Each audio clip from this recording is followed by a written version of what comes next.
আল্লাহু আকবার, আল্লাহু আকবার, লা ইলাহা ইল্লাল্লাহু, আল্লাহু আকবার, আল্লাহু আকবার ওয়া লিল্লাহিল হামদ।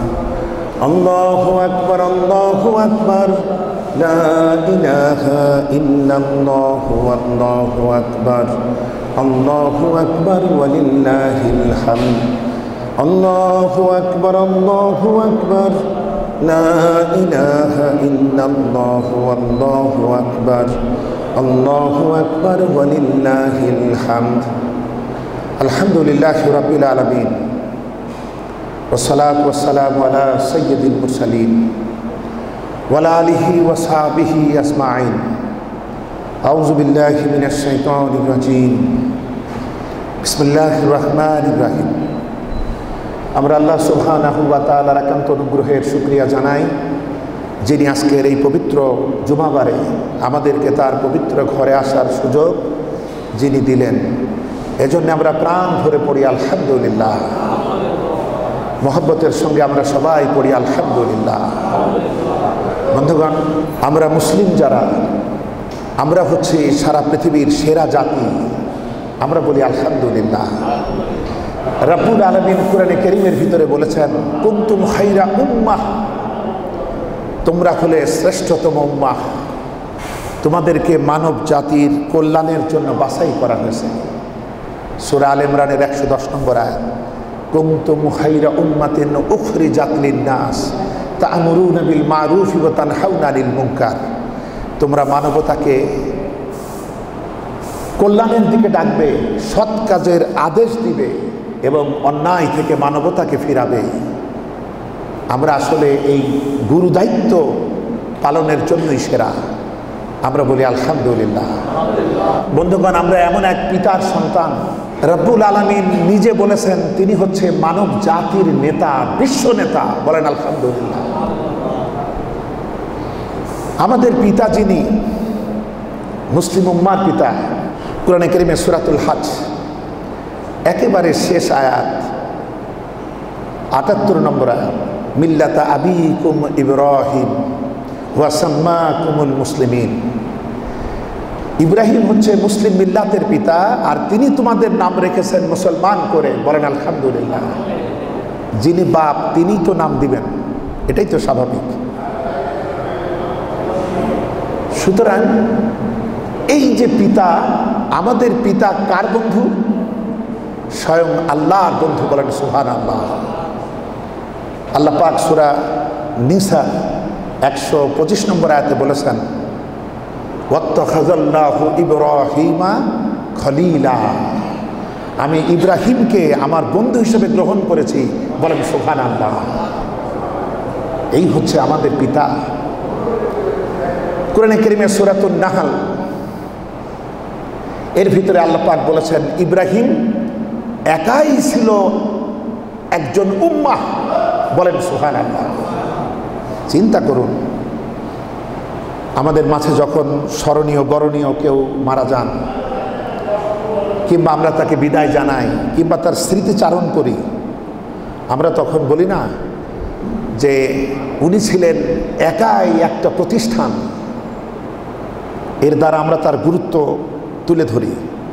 তা আল্লাহ পাক নিজেই বলছেন ইব্রাহিম একাই ছিল একটা উম্মাহ, বলেন সুবহানাল্লাহ। কত যোগ্যতা দিয়ে আল্লাহ তাকে গড়েছিলেন। এমনি সমস্ত নবীরাই হন যোগ্যতা সম্পন্ন। নবীরা হন সব থেকে সাহসী, দুঃসাহসী হন, আত্মবিশ্বাসী হন, মেধা সম্পন্ন হন, প্রজ্ঞাবান হন, দূরদর্শী হন, জ্ঞানী হন, তারা নেতা হন, গোটা সমাজকে তারা পাল্টানোর মতো যোগ্যতা রাখেন। আর এই নবীদের ভিতরে আবার আল্লাহ পাক ইব্রাহিম আলাইহিস সালামকে বলছেন তিনি একাই ছিল একটা উম্মাহ, সমগ্র জাতি মিলে যা করে এ বেচারা একাই তাই করছে, বলেন সুবহানাল্লাহ। বন্ধুরা, আমরা আমাদের পিতার আদর্শ ভুলে গেছি, আমরা পিতার আদর্শ থেকে বিচ্যুত হয়েছি, আমরা আত্মবিস্মৃত হয়েছি আমাদের এই মহান পিতার আদর্শ। আজকের এই সুন্দর মুহূর্ত সারা বিশ্বের আল্লাহর বান্দা বান্দিরা হজ পালন করেছেন। এটাও তো আমাদের এই পিতারই স্মৃতিধন্য, ঠিক কিনা বলেন? আমরা কুরবানি করব কাল, হাজী সাহেবেন্দ্র আজকে কুরবানি করলো, এটাও তো এই ইব্রাহিমী পরিবারের স্মৃতি। সুবহানাল্লাহ। আল্লাহ পাক বলছেন, আমি ইসমাইলকে মুক্ত করলাম অন্য একটি কুরবানির বিনিময়ে, এবং এইটাকে আমি পরবর্তী প্রজন্মের কাছে, মহাকালের কাছে অবিস্মরণীয় করে রাখলাম। বলেন সুবহানাল্লাহ। এটা কি ভোলা যাবে? কত বুদ্ধিজীবীরা পরামর্শ দেয় যে এবার কুরবানি না করে ওই টাকাটা বন্যার্থদের মাঝে দাও। কেন? টাকা তোমাদের নাই যে কুরবানি বাদ দিয়ে দিতে হবে? সারা বছর গরু ছাগলগুলা জবাই হয়, কসাইরা জবাই করে, কোনোদিন তো কেউ বলে না এটা অমানবিক, এটা বর্বর, এই পশু হত্যা যজ্ঞ। আসল কথা হলো, যত অ্যালার্জি ইসলামে, সূর্যে যেমন অ্যালার্জি প্রেসার, ওই রকম ইসলাম বিরোধী শক্তির অ্যালার্জি হচ্ছে ইসলাম। আল্লাহ পাক বলছেন, আমি এইটাকে অবিস্মরণীয় করে রাখলাম পরবর্তী মহাকালের কাছে, যুগ যুগান্তরে এটাকে কেউ রদ করতে পারবে না। সেই ইব্রাহিম আলাইহিস সালামকে কাবা ঘর নির্মাণের পর আল্লাহ পাক বললেন, তুমি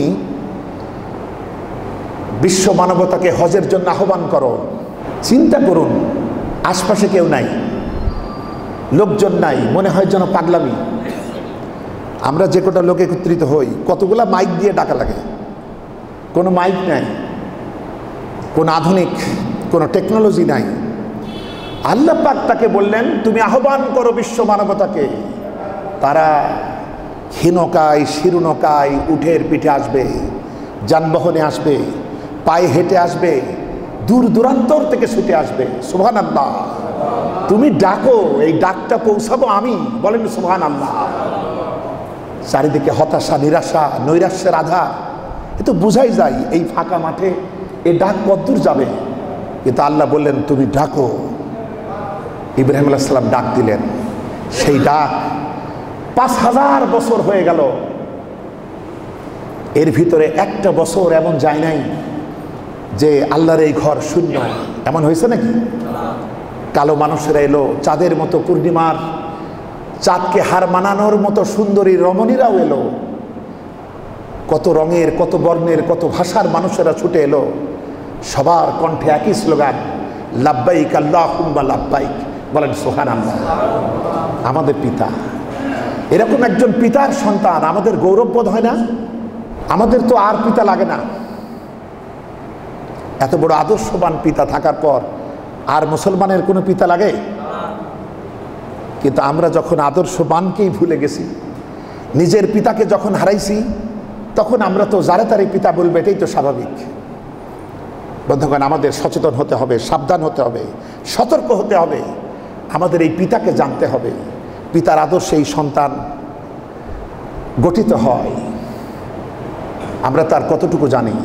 আমাদের সমাজে ইব্রাহিমী সুন্নাতের ব্যাপারে যতটুকু চর্চা, তা হলো নারীরা যে কান সেদা করে, নাক সেদা করে, আমরা নখ কাটি, চুল দাড়ি কাটি, নানা রকম কিছু কাটি, এগুলা ইব্রাহিমী সুন্নাত, আমরাই এতটুকু জানি। কিন্তু বন্ধুগণ, কুরআনে কারীমে আল্লাহ পাক বিভিন্ন সূরার ভিতরে এক বিশাল জায়গা জুড়ে ইব্রাহিমের নানা রকম আদর্শ সুন্নাহর বর্ণনা দিয়েছেন। এগুলি যদি না জানি, তাহলে আমরা এক মহান আদর্শ থেকে বিচ্যুত হয়ে পড়ব, এবং ইতিমধ্যেই পড়েছি। আমি আমার নির্ধারিত এই সংক্ষিপ্ত সময়ের মধ্যে আল কোরআন থেকে আপনাদের সামনে আমাদের এই মহান পিতার কিছু কিছু আদর্শ তুলে ধরার চেষ্টা করব। কোনোদিনই একটা বক্তব্যে বা অন্যের মুখে শুনেই শেখা হয় না, যতক্ষণ আমরা চর্চা না করি। ক্লাসে ছাত্রছাত্রীরা লেখাপড়া করে, শিক্ষক বলে দেন, এরপরে ভালো ছাত্রছাত্রী যারা, তাদেরকে বাড়িতে এসে চর্চা করা লাগে না? এগুলো জীবন্ত চলচ্চিত্রের মতো। যখন আমি একাকী হই, তখন এগুলো আমার ভাবনার দুয়ারে, আমার হৃদয়ের ফিল্মে তুলে ধরা দরকার, বারবার ভাবা দরকার, এ কেমন কথা, কিভাবে হলো? তাহলে কোরআনের এই মহান সৌন্দর্যগুলি আমি আপনি বুঝতে পারবো। কোরআন তো আল্লাহর বাণী। আল্লাহ পাক এখানে কথা বলেছেন সংক্ষেপে। আল্লাহ পাকের কথাগুলি সংক্ষিপ্ত কিন্তু ব্যাপক অর্থবহ, তেমনি সহজবোধ্য। বলেন সুবহানাল্লাহ। আল্লাহ পাক সূরাতুল কামার, কোরআনে কারীমের 54 নম্বর সূরার মাঝে 4টি আয়াত আল্লাহ পাক এভাবে এনেছেন। 17, 22, 32, 40 নম্বর আয়াতে কারিমা, ওয়ালাকাদ ইয়াসসারনাল কুরআনা লিযিকির ফাহাল মিন মুদ্দাকির। এই কোরআন বোঝা, এই কোরআন থেকে উপদেশ নেওয়া আমি তোমাদের জন্য সহজ করেছি। আসো নাকি কেউ উপদেশ নেওয়ার মতো? সুতরাং আল্লাহর বাণী হলো সংক্ষিপ্ত, তেমনি অর্থবহ, তেমনি সহজবোধ্য। শুধু আমাকে আপনাকে একটু মেহনত করতে হবে, চেষ্টা করতে হবে, সাধনা করতে হবে, তাহলেই বুঝতে পারবো। কিন্তু আমাদের দুর্ভাগ্য, আজ কোরআনের এই আলোকমালা, এই জ্ঞানরাশি, এর যে অতুলনীয় স্বাদ, এ থেকে আমাদেরকে বঞ্চিত রাখছে আজকের মুসলমানেরাই। সমগ্র সমাজে বোঝানো হচ্ছে কোরআন বোঝা সম্ভব না, এটা আলেমদের কাজ, এটা আমরা বুঝবো না। তা আপনি কি বুঝবেন? কোরআন ছাড়া হেদায়েতের আর একটি কিতাবও নাই, ঠিক কিনা বলেন? কোরআন বাদে আপনি গোমরাহ, যত কিতাব আপনি পড়ুন। আল্লাহ বলছেন সহজ। এই কিতাব থেকে উপদেশ নেওয়া আমি সহজ করছি 4 বার, এই 1 সূরার ভিতরেই। আর আমি আপনি যদি মনে করি, বা আমরা যারা মনে করি এটা কঠিন, বুঝতে হবে তারা শয়তানের বড় রকমের ধোঁকার ভিতরে পড়েছেন। আল্লাহ তাদেরকে উদ্ধার করুন, আমরা বলি আমিন। এটাই বুঝতে হবে। বুঝি না, বুঝবার চেষ্টা করতে হবে। কত কিছু বুঝলাম, আর এটা বুঝবো না মানে? এটা তো বোঝার জন্যই নাজিল হয়েছে। এবং বিশ্ব মানবতা থেকে সেই তরুণ যুবক যার নাম ছিল মুহাম্মদ, আমরা বলি সাল্লাল্লাহু আলাইহি ওয়াসাল্লাম, এই ছেলেটাকে বাছাই করা হলো যিনি একদিনও স্কুল, কলেজ, মাদ্রাসা, মক্তব, বিশ্ববিদ্যালয়ের বারান্দায়ও যান নাই, ঠিক কিনা বলেন? ওহির প্রথম স্পর্শে তিনি কেঁপে উঠলেন। তাকে যখন বলা হচ্ছে ইকরা, পড়ো, তিনি বলছেন আমি পড়তে পারি না। কত সরল স্বীকারোক্তি! এরকম একটা নিরক্ষর মানুষকে কোরআনের এই বিরাট আমানত, যে সম্পর্কে আল্লাহ সুবহানাহু ওয়া তাআলা বলছেন, এই কোরআন যদি আমি পাহাড়ের উপর অবতীর্ণ করতাম, তোমরা দেখতে পেতে পাহাড় চূর্ণ বিচূর্ণ হতো। এত বড় আমানত বহন করার জন্য এই মানুষটাকে বাছাই করা হলো, যিনি বলছেন আমি পড়তে পারি না। তো কিসের ভয়? সাহস করে এগোতে হবে। সাহায্য করবেন কে? ইব্রাহিম আলাইহিস সালামকে যে পরিবেশে আজান দিতে বলা হলো, হজের ডাক দিতে বলা হলো, সেই পরিবেশে আশেপাশে কেউ নাই। কিন্তু তার এই আহ্বান আজ বিশ্বের দেশ থেকে দেশান্তরে, সাগর মরুভূমি পেরিয়ে, কি বরফের দেশ, কি শীতের দেশ, কি মেরু অঞ্চল, কি মরুর দেশ, তার এই ডাক পৌঁছায় নাই? কে পৌঁছাইছেন বলেন? আল্লাহ। সুতরাং তারপরে ভরসা করে আমাদের এগিয়ে দিতে, আপনি যেখানে বুঝবেন না সেখানেই শেখানো হচ্ছে। তোমার ক্যাচ করা ক্ষমতা নেই, মেমোরি লস, তুমি পড়ো রব্বি জিদনি ইলমা। আপনারা পড়ুন রব্বি জিদনি ইলমা। আপনি নিজে বুঝবেন এভাবে, আবার অন্যকে তো বুঝাইতে হবে, একা একা বুঝলে তো হবে না। সেজন্য আপনার জড়তা মুখে আপনি ভালো করে বুঝাইতে পারেন না। এজন্য হযরতে মূসা থেকে একটি দোয়া শেখানো হয়েছে, রব্বিশ রাহলি সদরি ওয়ায়াসসিরলি আমরি ওয়াহলুল উকদাতাম মিন লিসানি ইয়াফকাহু কাওলি। হে আমার রব, তুমি আমার বক্ষ প্রসারিত করো, আমার স্মৃতিশক্তি, স্মরণ শক্তি বাড়াও, আমার জিহ্বার গিরাগুলি খুলে দাও, আড়ষ্টতা দূর করে দাও, এমনভাবে কথা বলার ক্ষমতা দাও যাতে ওরা বুঝতে পারে। বলেন আর আমিন। এই জিহ্বা নিয়ে তিনি ফেরাউনকে চ্যালেঞ্জ করেছেন। সুবহানাল্লাহ। বন্ধুগণ, সুতরাং কিছু কিছু আদর্শ আমরা বুঝবার চেষ্টা করি। দেখুন, ইব্রাহিম আলাইহিস সালাম তার বাপকেও ছাড়ে নাই। দাওয়াতে জিন্দেগি, এটা হচ্ছে মুসলমানের প্রধান মিশন। সে যে সত্য বুঝেছে, এই সত্য আরেকজনকে পৌঁছাবে। বলেন আলহামদুলিল্লাহ। তার কাছে যখন ওহী নাজিল হলো, তিনি যখন বুঝতে পারলেন এই মহাসত্য, তিনি তার পিতাকে দাওয়াত দিয়েছেন, বলেন আলহামদুলিল্লাহ। তখন এগুলো বুঝতে হবে, তিনি বাপকেও ছাড়েন নাই এই দাওয়াত থেকে। তার মানে কি, দাওয়াত হবে নিকটবর্তীদেরকে আগে, নিজের সমাজ, নিজের পরিবেশ, পরিবার। এই দাওয়াতে লাভ আছে ডবল। একটি লাভ হলো, আমি যখন আপনার ত্রুটিগুলা থেকে আপনাকে ফেরানোর চেষ্টা করব, তখন কিছু কিছু লোক চিন্তা করবে এই বেটা খুব বড় বড় কথা কয় নাকি। তখন আপনি যখন নিজ পরিবেশে দাওয়াত দিবেন, তখন আপনার তিলের মতো দোষগুলাকে তাল করে দেখানোর জন্য এই সমাজ থেকেই কিছু লোক চোখে মাইক্রোস্কোপ লাগাবে, যাতে ছোটগুলাকে বড় করে দেখানো যায়। এরকম হবে না যে তুমি বেশি বেশি লম্বা লম্বা কথা বলো, তুমি কি? সুতরাং লাভটাই তো এখানে, আপনি বিনা পয়সায় কিছু পরিষ্কারক লোক পাবেন নিজের চরিত্র সাফ করার, যাদের বিনা পয়সায় তারা আপনারা শুদ্ধ বানিয়ে দেবে। কিন্তু আপনি নিজের এলাকা বাদ দিয়ে যখন দূরে দূরে দাওয়াত দেবেন, তখন লোকেরা মনে করবে বাবা আল্লাহর ওলি নাজিল হয়েছে। আপনি এলাকায় কি, এটা তো তারা বুঝবে না। আপনার চেহারা সুরত পোশাক দেখে তারা জিবরাইল ফেরেশতার আত্মীয় মনে করতে পারে, কিন্তু আমরা কে কি আমাদের এলাকার লোকেরা জানে। এজন্য প্রথমেই নবীদের মিশনে এই ছিল, তার চরিত্র প্রথমে যাচাই হয়ে যাক, সে যাতে নিজে থেকেই বুঝতে পারে যে দাওয়াত আমি দিচ্ছি, এটা প্রথমে আমাকেই মেনে চলতে হবে। এটাই নবীদের সুন্নাহ। তিনি তার পিতাকে বললেন, ইয়া আবাতি কদ জাআনি মিনাল ইলম, আব্বাজান আমার কাছে এমন একটি জ্ঞান এসছে যা আপনার কাছে আসে নাই। এটা কি জ্ঞান? আসমানি জ্ঞান, ওহির জ্ঞান। ইয়া আবাতি কদ জাআনি মিনাল ইলম মা লাম ইয়াতিকা ফাত্তাবি'নি আহদিকা সিরাতান সাওয়িয়া। আব্বাজান আমার কাছে এমন একটি জ্ঞান এসছে যা আপনার কাছে আসে নাই, সুতরাং আপনি আমাকে অনুসরণ করুন, আমি আপনাকে সোজা পথ দেখিয়ে দেব। বলেন সুবহানাল্লাহ, সুবহানাল্লাহ। কত বড় কথা বলছেন। আর অনেক কথা এসছে, আরও তিনি পরবর্তী আয়াতে বলছিলেন, আব্বাজান আপনার এটা সূরা মারিয়ামের ভিতরে পাবেন 3য় রুকু, যে আব্বাজান আমি দেখতে পাচ্ছি আপনি শয়তানের বন্দেগী করছেন। আব্বাজান শয়তান আমার রবের নাফরমান, ও তো আপনাকে পথভ্রষ্ট করে দেবে। আমার ভয় হয় এভাবে যদি আপনি চলেন, আপনি রহমানের গজবে পতিত হন নাকি, রহমানের গজবে পড়ে যান নাকি। এই যে এইভাবে দরদ দিয়ে তিনি দাওয়াত দিলেন তার পিতাকে। পিতা জবাবে কি বললেন? সূরা মারিয়ামের 43 নম্বর আয়াত, 44 নম্বর আয়াত, 45 নম্বর আয়াত।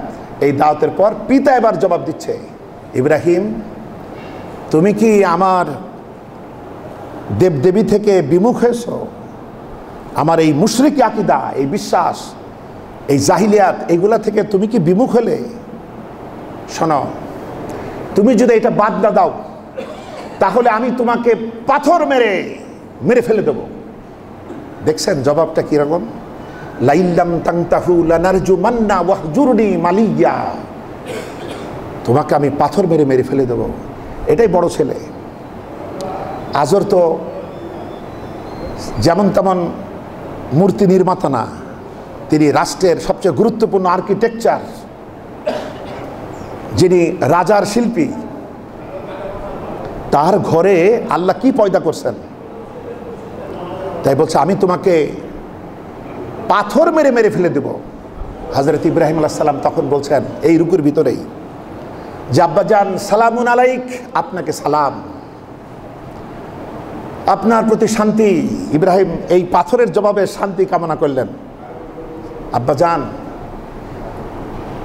আমি চলে যাচ্ছি আপনাকে ছেড়ে, এবং আপনার এই সমস্ত প্রতিমা ছেড়ে আমি চলে যাচ্ছি।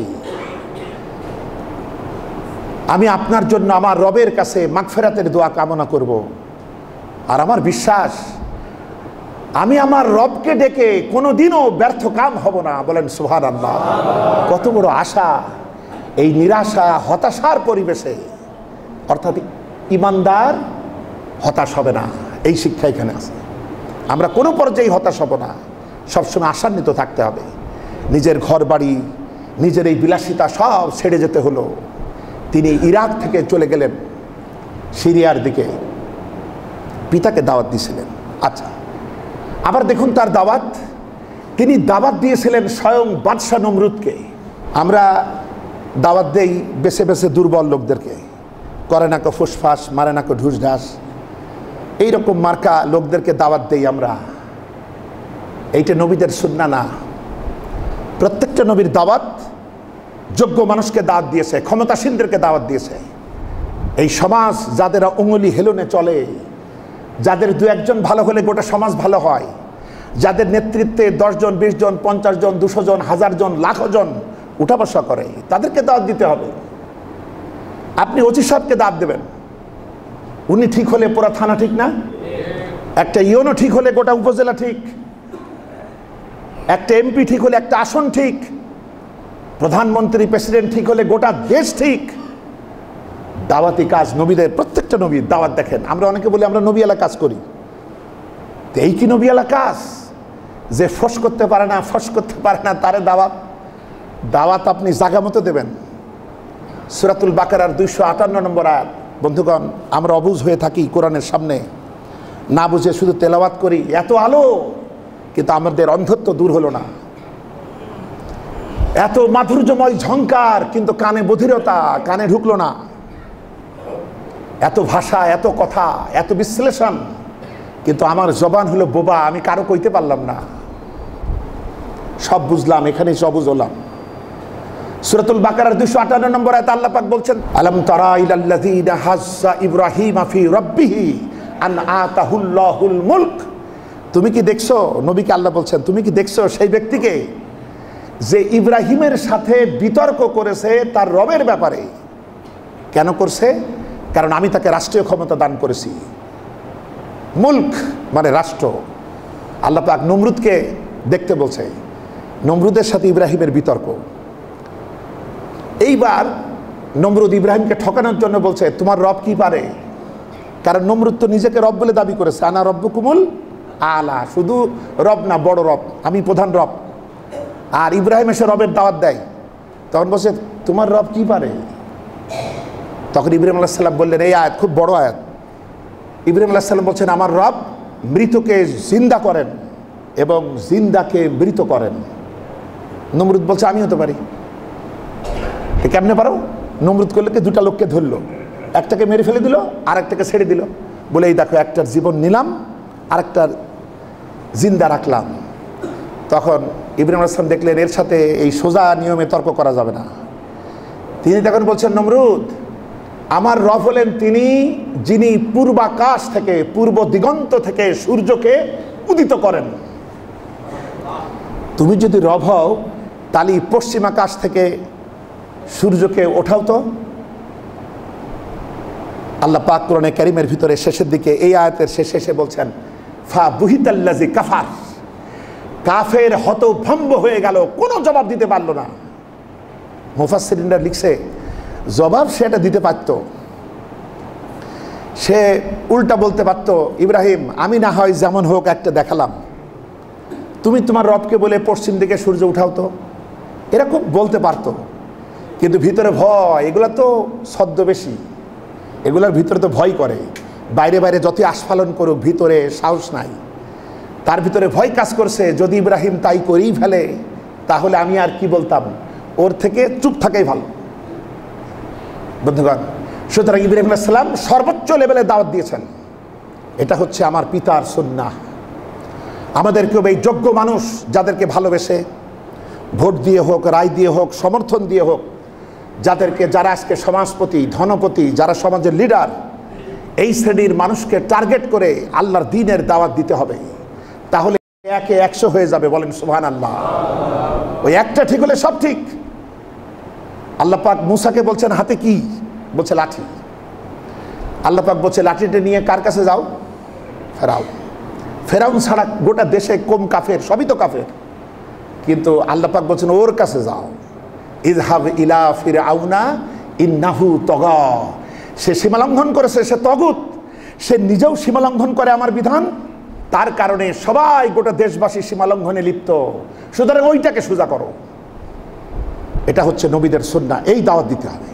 তো বন্ধুগণ, হযরত ইব্রাহিম আলাইহিস সালামের দাওয়াতে জিন্দেগি দেখুন, আমাদের পিতা, এতে কত সাহস দরকার, কত আত্মবিশ্বাস দরকার। আমরা কুরবানি করি, আমাদের অনেকের এই দোয়া জানা, কুল ইন্না সালাতি ওয়া নুসুকি ওয়া মাহইয়ায়া ওয়া মামাতি লিল্লাহি রাব্বিল আলামিন। আমার নামাজ, আমার কুরবানি, আমার বেঁচে থাকা, আমার মরে যাওয়া, এর সবটুকু আল্লাহর জন্য নিবেদিত। সুবহানাল্লাহ। এটা যদি, এই স্লোগানটা যদি আমার হৃদয়ের হয়, তখন আর সৃষ্টিকে ভয় আসবে নাকি? সৃষ্টিতে ভয় আসবে। এরা এরকমই ছিল, এরা মহানায়ক, ইতিহাসের জীবন্ত, এদের চলচ্চিত্র, এদের জীবন কোরআনে আঁকা রয়েছে। তো বন্ধুগণ, এইভাবে দেশ থেকে দেশান্তরে, পরিবার থেকে পরিবারান্তরে কত জায়গায় তিনি চলে গেলেন। অবশেষে আল্লাহ তাকে এই দেশে থাকতেই আগুনের পরীক্ষা নিলেন। সেই আগুনের পরীক্ষার মোকাবেলা ইব্রাহিমকে করতে হয় না, আল্লাহ নিজে মোকাবেলা করে আগুনের মাঝে তাকে শান্তির ব্যবস্থা করেছেন। ইয়া নার কুনি বারদা ওয়া সালামান আলা ইব্রাহিম। বলেন সুবহানাল্লাহ। সূরা আম্বিয়ার ভিতরে 69 নম্বর আয়াতে আল্লাহ এই কথা তুলেছেন। অগ্নি পরীক্ষা হয়েছে, এরপরে দীর্ঘ সময় পর তার সন্তানাদি হলো, পরিবার হলো, সেখানেও পরীক্ষা হলো। ত্যাগের পরীক্ষায়, পরীক্ষা ছাড়া প্রমোশন হয় না। তিনি সবগুলি পরীক্ষায় ফার্স্ট ক্লাস ফার্স্ট হয়েছেন, যার কারণে সার্টিফিকেটও পেয়েছেন। কার থেকে সার্টিফিকেট? সূরাতুল বাকারার 124 নম্বর আয়াত দেখুন, আল্লাহ পাক বলছেন, আমি ইব্রাহিমকে কতিপয় কথা বলে, কতিপয় বিষয়ে পরীক্ষা নিলাম, সে উত্তীর্ণ হলো। এবার আমি ঘোষণা দিলাম, ইন্নী জাইলুকা লিন্নাসি ইমামা। ইব্রাহিম, তোমাকে সমগ্র বিশ্ববাসীর নেতা বানালাম। বলেন সুবহানাল্লাহ। এজন্য ইব্রাহিম হচ্ছেন একমাত্র নবী, একমাত্র রাসূল, যাকে আমরা মুসলমানেরাও মানি, ইহুদিরাও মানে, খ্রিস্টানেরাও মানে, গোটা জগতের সমস্ত বড় বড় ধর্মীয় শ্রেণী, তারা ইব্রাহিম আলাইহিস সালামকে নিজেদের নেতা, নিজেদের নবী হিসেবে মানে। বলেন সুবহানাল্লাহ। এবং কত নিকটের তিনি আমাদের। আমরা বেশিরভাগ নবীগুলা তার বংশেই পাইছি। তার একটি ছেলে ইসমাইল, আরেকটি ছেলে ইসহাক আলাইহিমুস সালাম। আমাদের নবীজি এসছেন ইসমাইলি বংশধারায়। এরপরে হযরত ইসহাক আলাইহিস সালাম থেকে এসেছে হযরত ইয়াকুব, হযরত ইউসুফ, হযরত মুসা, হযরত ঈসা, এরকম অসংখ্য নবীরা এসছেন। এবং ইব্রাহিম আলাইহিস সালাম সবারই পিতা। বলেন আলহামদুলিল্লাহ। এবং তার বন্ধন আমাদের সাথে এত নিবিড় যে প্রত্যেকটা নামাজে রাসূলুল্লাহ এবং আমাদের নিজেদের জন্য, এই উম্মার জন্য দোয়া করতে গিয়ে আমরা সেই রহমত আশা করি, সেই বরকত আশা করি যে রহমত বরকত ইব্রাহিম এবং তার মিল্লাতের উপরে পড়ছিল। বলেন সুবহানাল্লাহ। তাহলে তাকে ভুলি কিভাবে? বলার কোনো সুযোগ আছে? সুযোগ নাই। আজকেও হাজিরা যে স্মৃতি বহন করে, সেটা তারই স্মৃতি। এই কাল কুরবানি দেবো, এটাও সেই পরিবারেরই স্মৃতি। বন্ধুগণ, এই পরিবারটি আল্লাহর বিধানের ব্যাপারে একমত ছিল। স্বামীর ঈমান আমলের প্রতি স্ত্রীর একমত ছিল না হাজরা, সন্তানও একমত ছিল, কোনো দ্বিমত ছিল না এই পরিবারে। এটা হচ্ছে ইব্রাহিমী পরিবার। স্বামীর প্রতি স্ত্রী, পিতার প্রতি সন্তান একমত আল্লাহর দাসত্বের ব্যাপারে, গোলামির ব্যাপারে। বলেন সুবহানাল্লাহ। আজকে আমাদের সন্তানদের পরিবার কেমন? পিতা নামাজি, ছেলে বেনামাজি। পিতা এসছে মসজিদে নামাজ পড়তে, ছেলে তখন ফ্যান্সি ডিল, আরও কী সব হাবি যাবি। এইগুলার আসরে সবাই না, কিন্তু এই মুসলিম পরিবারে এরকম একটাও তো হওয়ার কথা ছিল না, ঠিক কিনা বলেন? কিন্তু হচ্ছে, কারণ আমরা হারিয়ে ফেলেছি আদর্শ। মা নামাজে, যায় নামাজে তাসবিহ পড়ছে, ইবাদত বন্দেগী কোরআন পড়ছে। সুশিক্ষিত মেয়েটা শহরে ওই সময় গানের মাস্টারের কাছে নাচ শিখছে, গান শিখছে। এটাই নাকি মডার্ন? বলেন নাউজুবিল্লাহ। ইব্রাহিমী পরিবার হলো না। এই পরিবার একটা চিড়িয়াখানার মতো, যেখানে গরু একটা স্লোগান দেয়, হাতি আরেকটা দেয়, কাক আরেক রকম ডাকে, বাঘ আরেক রকম স্লোগান দেয়। কিন্তু ইব্রাহিমী পরিবার একই স্লোগানের উপরে থাকবে, লা ইলাহা ইল্লাল্লাহ। এখানেই হবে তার আনুগত্য। ইব্রাহিমী পরিবার জীবনের সর্বোচ্চ ত্যাগের প্রশ্ন এই পরিবারের একজনও, ছোট বাচ্চাটা পর্যন্ত আপত্তি করে নাই। আপনারা যারা হজ করেছেন দেখেছেন মিনার সেই প্রান্তর, এখানেই তো ছেলেটাকে নিয়ে হযরত ইব্রাহিম আলাইহিস সালাম হৃদয় বিদারক মর্মান্তিক প্রস্তাবটা তুলে ধরেছিলেন। সূরা সাফাত, কোরআনে কারীমের 37 নম্বর সূরা, আয়াতে কারীমে 100 থেকে 109 পর্যন্ত যদি পড়েন পাবেন। প্রথমে তো আল্লাহ সন্তান চাইলেন। ইব্রাহিমের ছেলেরা সন্তান কার কাছে চায়? আমাদের পিতা চেয়েছে কার কাছে? 100 নম্বর আয়াত, রব্বি হাবলি মিনাস সলিহিন, হে আমার রব তুমি আমাকে একটা নেক সন্তান দাও। আমাদের মতো ছেলে দাও, যে ছেলেটা কেমন হবে তা নাই, আমার একটা ছেলে হলেই হলো, আমরা তো এই দোয়াই করি। গুন্ডা বদমাইশ কি হবে কোনো খবর নাই। পিতার আদর্শ দেখুন, রব্বি হাবলি মিনাস সলিহিন। আমরা না বুঝে পড়ি সওয়াব হয়, বুঝে পড়লে ইবাদত হয়, ঠিক কিনা বলেন? কত বড় কথা, সন্তান নাই, বুড়া হয়ে গেছেন, নিরাশা হতাশার পরিবেশে তিনি হাত তুললেন, রব্বি হাবলি মিনাস সলিহিন, তুমি আমার একটা নেক সন্তান দাও। আল্লাহর পক্ষ থেকে গ্রিন সিগন্যাল পেলেন, সন্তান হলো। ফাবাশশারনাহু বিগুলামিন হালিম, আমি তাকে একটা সুস্থির মানে ধৈর্য সম্পন্ন, একটি সুস্থির বুদ্ধিসম্পন্ন সন্তানের সুসংবাদ দিলাম। এই ছেলেটিকে নিয়ে মিনা এলেন, এসে সেই মর্মান্তিক প্রস্তাব, ইয়া বুনাইয়া, এ আব্বাজান, এ কলিজার টুকরা সন্তান, আমি স্বপ্নে দেখেছি আমি তোমাকে আল্লাহর রাস্তায় জবাই করছি। এই প্রস্তাব শুনে আমরা যারা বুড়ো হয়ে গেছি, এদেরও যদি কেউ ধরে বলে চাচা অনেকদিন তো বাইসলেন, আসেন, কি অবস্থা হবে চিন্তা করেন। আর আল্লাহ পাক কি বলেছেন, ছেলেটা কেমন? সুস্থির বুদ্ধিসম্পন্ন, কত ধৈর্যশীল, খুব স্বাভাবিক। পিতার ভিতরে এই প্রস্তাব দিতে বাপ জীবনের এই সন্তান শেষ সময়কার কেমন লাগছে চিন্তা করেন।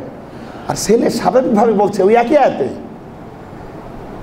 আয়াতে বাপের সাথে একই কথা আল্লাহ ঢুকাইছেন, একই ওজনদার কথা, তো একই আয়াতে 102 নম্বর আয়াত, ইয়া আবাতি ফাআল মা তুমার সাতাজিদুনি ইনশাআল্লাহু মিনাস সাবিরিন। আব্বাজান আপনি তাই করুন যা করতে আপনাকে হুকুম করা হয়েছে। সুবহানাল্লাহ। কারণ নবীরা যেটা স্বপ্ন দেখে এটা স্বপ্ন হয় না, এটা আল্লাহর ওহী। আপনি সেটাই করুন যেটা করতে আল্লাহ আপনাকে নির্দেশ দিয়েছেন। আল্লাহ যদি চান আপনি আমাকে সবরকারীদের মধ্যে পাবেন। সুবহানাল্লাহ। ইব্রাহিম আলাইহিস সালাম যখন এই শোয়াচ্ছেন, কেন এটা করতে হলো? কারণ ওই সূরাতুল বাকারায়, আবার সূরাতুল বাকারার ভিতরে 131 নম্বর আয়াতে আল্লাহ বলেছিলেন ইব্রাহিমকে হেদায়েত দিয়ে, তিনি বলেছিলেন আসলিম, ইব্রাহিম আত্মসমর্পণ করো, সারেন্ডার করো। ইব্রাহিম আলাইহিস সালাম সরাসরি বলেছেন আসলামতু লিরাব্বিল আলামিন, আমি নিজেকে সমর্পিত করলাম শর্তহীনভাবে, কোনো শর্ত নাই, কোনো প্রশ্ন নাই, আমি নিজেকে সঁপে দিলাম। বলেন আলহামদুলিল্লাহ। এবার সপার প্রমাণ, তিনি যে নিজেকে সঁপে দিয়েছেন। 103 নম্বর আয়াতে আল্লাহ পাক বলছেন ফালাম্মা আসলামা, ওই যে ওখানে বলছে আসলিম, সারেন্ডার করো। এবার সারেন্ডার হলো কিনা আল্লাহ বলছেন সূরা সাফাতের ভিতরে 103 নম্বর আয়াতে, ফালাম্মা আসলামা ওয়া তাল্লাহু লিল জাবিন। শুধু বাপ না, বাপ বেটা দুটোই সারেন্ডার করেছে। বলেন সুবহানাল্লাহ। বাপও নিজের সব থেকে প্রিয় জিনিসটা সারেন্ডার করেছে, সন্তানও নিজের জান সব থেকে প্রিয় এটা সারেন্ডার করেছে। সুবহানাল্লাহ। আর পরীক্ষা লাগে, জগৎ বুঝে ফেললো, আল্লাহ ফেরেশতারাও বুঝলো। আল্লাহ পাক এবার বলছেন এর পরবর্তী আয়াত 104, 5, 6, 7, 8, 9 আল্লাহ পাক বলছেন ওয়ানাদাইনাহু ইয়া ইব্রাহিম, আমি ইব্রাহিমকে ডেকে বললাম ইব্রাহিম তুমি তো স্বপ্নটাকে বাস্তবে রূপ দিয়ে ফেললে। সুবহানাল্লাহ। তোমারে দেখালাম স্বপ্ন আর সেটা একেবারে বাস্তবে বানিয়ে দিলা। আল্লাহ পাক বলছেন এটা ছিল এক বিরাট পরীক্ষা। আমি অন্য এক কুরবানির বিনিময়ে এই ছেলেটাকে মুক্ত করলাম, আর পরবর্তী কালের মানবতার সামনে এই ঘটনা অবিস্মরণীয় করে রাখলাম। এবার আল্লাহ 109 নম্বর আয়াতে বলছেন সালামুন আলা ইব্রাহিম, ও ইব্রাহিম তোমারে আমার সালাম। বলেন সুবহানাল্লাহ। এই হচ্ছে আমাদের পিতা। কিরকম ঘরের সন্তান আমরা আত্মপরিচয় হারিয়ে ফেলেছি, আত্মভোলা। গত জুমায় বলেছি আত্মভোলা। আল্লাহ পাক তৌফিক দিলে আত্মভোলার উপরে আরো কিছু খুতবা আছে সামনে। তো বন্ধুগণ, আমাদের দেশে আলোচনার সময় খুব কম, আমরা নিজেরাও ফাঁকিবাজ, আমরা ফাঁকিবাজ, আমাদের গুরুরা ফাঁকিবাজ। আমাদের দেশে এত কম সময় যে এই কথাগুলি তুলে ধরা যায় না। তো বন্ধুগণ, তারপরও যে সময়গুলো পাই যতটুকু পারি আমি চেষ্টা করব বলতে। আবার দেখুন, এইভাবে সব কিছু হলো, সব ঝামেলা টামেলা মিটায়ে অবশেষে এই কাবাঘর তৈরি হচ্ছে। কাবাঘর, এই মসজিদটা তৈরি করতে কত লোক লাগছে? আমরা অনেকে ইমাম, অনেকে খতিব, অনেকে দানশীল, কিন্তু কয়জন আমরা ইট পাথর টানিছি? এই সুন্নতের খবর নাই। আমরা কষ্ট করার বেলায় নেই। কিন্তু ইব্রাহিম রাজমিস্ত্রি, ছেলেটা হলো তার যুগাইলে। সুবহানাল্লাহ, কত বড় মিস্ত্রি! এই দুইজন আল্লাহর ওই ঘর নির্মাণ করলেন। এই ঘর এই ছোটখাটো ইট দিয়ে বানানো হয়নি, পাথর, সেই সময়কার এবড়ো থেবড়ো পাথর, কত জায়গায় ছড়ি ছিটি আছে। এই দুজন মিলে টেনে এনে আল্লাহর ঘর নির্মাণ করতে গিয়ে কত ক্লান্তি হতে পারে। কত এখনকার মতো জমজম খাইতো ফ্রিজের পানি, জমজম তো ঠান্ডা করে হাজিরা খান। আর সেই সময় কেমন তাপ, কেমন গরম, এগুলা একে একে ভাবতে হবে, তাহলে মনের ভিতরে তার প্রভাব পড়বে, কষ্টটা বুঝতে পারবো। এই করতে গিয়ে যেই একটু অবসর হয়েছে বাপ বেটা, তখন কি বিনয়, কোনো অহংকার নেই যে এত বড় কাজ করে ফেললাম, সারা দুনিয়ায় কেউ পাইল না, আমি না কি, না, কি বিনয় দেখুন। এই কাজ করার পর ঘরমাক্ত কলেবরে যখন বাপ বেটা একটু বসছে, তখন কি দোয়া করছে? হা হা সুবহানাল্লাহ, আল্লাহ মুগ্ধ হয়ে গেছেন, আমি আপনি কে? সূরাতুল বাকারার 127, 128, 129 নম্বর আয়াতে সেই প্রাণবন্ত দোয়াগুলি, রব্বানা তাকাব্বাল মিন্না ইন্নাকা আনতাস সামিউল আলিম। আল্লাহ বলছেন, ইব্রাহিম আর ইসমাইল যখন আমার কাবার দেওয়াল নির্মাণ করছিল, ওরা তখন আমার কাছে চাইল, হে আমাদের রব, আমাদের এই কাজটুকু তুমি গ্রহণ করো। সুবহানাল্লাহ, মনের ভিতরে ভয়, কাজটা যদি গ্রহণ না করে তাহলে তো ব্যর্থ। কাজটা গ্রহণ করো। আমরা হুজুররাও এই দোয়া পড়ি কাজ না করে। এই দোয়াটা আপনাদের মুখস্থ আছে না? রব্বানা তাকাব্বাল মিন্না ইন্নাকা আনতাস সামিউল আলিম। আমরাও পড়ি, কোনো কাজ করিনি। আর তারা কাজ করে বলছে, হে আমাদের রব, আমাদের দুজনের এই পক্ষ থেকে আমাদের এই কাজটুকু তুমি গ্রহণ করো। রব্বানা তাকাব্বাল মিন্না ইন্নাকা আনতাস সামিউল আলিম। তুমি তো সব শোনো, তুমি তো সব জানো। আল্লাহর দুইটা গুরুত্বপূর্ণ নাম ঢুকাই দিয়েছে। 127 নম্বর আয়াতে এই দোয়া, সূরা বাকারার 128 নম্বর আয়াতে বলছেন, রব্বানা ওয়াজআলনা মুসলিমাইনি লাকা ওয়া মিন যুররিয়াতিনা উম্মাতাম মুসলিমাতাল লাক। তুমি আমাদের দুজনকে আগে মুসলমান বানাও। সুবহানাল্লাহ, আমাদেরকে তুমি মুসলিম বানাও। এই মুসলিম আদমশুমারির মুসলমান না, এই মুসলিম মানে যিনি নিজেকে সমর্পিত করেছেন, আনুগত্য করেছেন আল্লাহর সামনে শর্তহীনভাবে, তাকে বলে মুসলিম। আল্লাহ, তুমি আমাদের দুজনকে মুসলমান বানাও, আর আমাদের বংশধারা থেকেও মুসলিম উম্মাহ তৈরি করে দাও। এই যে আজকে আমরা, সুবহানাল্লাহ। ইব্রাহিমের দোয়ার ফল কিরকম দোয়া! এখানেও তিনি আল্লাহর গুণগান গেয়েছেন। অবশেষে গিয়ে 129 নম্বর আয়াতে গিয়ে তিনি দোয়া করছেন বিশ্ব নবীর জন্য। বলেন সুবহানাল্লাহ। রব্বানা ওয়াবাস ফীহিম রাসূলাম মিনহুম ইয়াতলু আলাইহিম আয়াতিকা ওয়া ইউআল্লিমুহুমুল কিতাবা ওয়াল হিকমা ওয়া ইউযাক্কিহিম। হে আমাদের রব, তুমি আমার এই বংশের ভিতরেই এমন এক রাসূল পাঠাও, যিনি এই জাতিকে তোমার কিতাব তেলাওয়াত করে শোনাবেন। সুবহানাল্লাহ, 1 নম্বর। 2 নম্বর হলো তিনি কিতাবের জ্ঞান শিক্ষা দিবেন। বলেন সুবহানাল্লাহ। এরপর এই কিতাবের প্রয়োগ কিভাবে করা যায় সেই হিকমা, জ্ঞান বিজ্ঞান কৌশল শিক্ষা দিবেন। বলেন সুবহানাল্লাহ। 4 নম্বর, এদের চারিত্রিক ত্রুটি দূর করে এদের চরিত্রকে পরিশুদ্ধ বানাবেন। বলেন সুবহানাল্লাহ। কি দোয়া করলেন! এবং আল্লাহ রাসূল তাই বলেছেন, আমি তো ইব্রাহিমের দোয়ার ফল। বলেন আলহামদুলিল্লাহ। আজকে আমরা অনেকেই, তাহলে মনে রাখুন, নবীর 4টি কাজ আমরা এখানে পেলাম। একটি হচ্ছে কোরআন তেলাওয়াত করা, আরেকটি কোরআনের জ্ঞান শিক্ষা দেওয়া, এবং এইটি বাস্তবায়নের জন্য হিকমা দরকার, সেই হিকমা শিক্ষা, পাশাপাশি মানবতাকে চরিত্রবান নৈতিক পরিশুদ্ধ অর্জন করা। আমরা শুধু একটু দাওয়াত দিয়ে যদি মনে করি রসুলের কাজ আমরা করছি, এটা আত্মপ্রতারণা। রসুলের কাজ এই আয়াত অনুযায়ী 4টা। কয়টা বলুন? আপনি কোরআন তেলাওয়াত শিখা, এটা তো গুরুত্বপূর্ণ, এটা তো প্রাথমিক শিক্ষা, প্রাইমারি এডুকেশন। কিন্তু মনে রাখুন, কোরআন তেলাওয়াত শিখা আর কোরআন শেখা এক নয়। নবীজির যে হাদিস, খাইরুকুম মান তাআল্লামাল কুরআন ওয়া আল্লামাহ, তোমাদের ভিতর তারাই সেরা যারা কোরআন শেখে এবং অন্যকে শেখায়। এই শেখাটা শুধু তেলাওয়াত করলেই 100% দায়িত্ব পালন হবে না।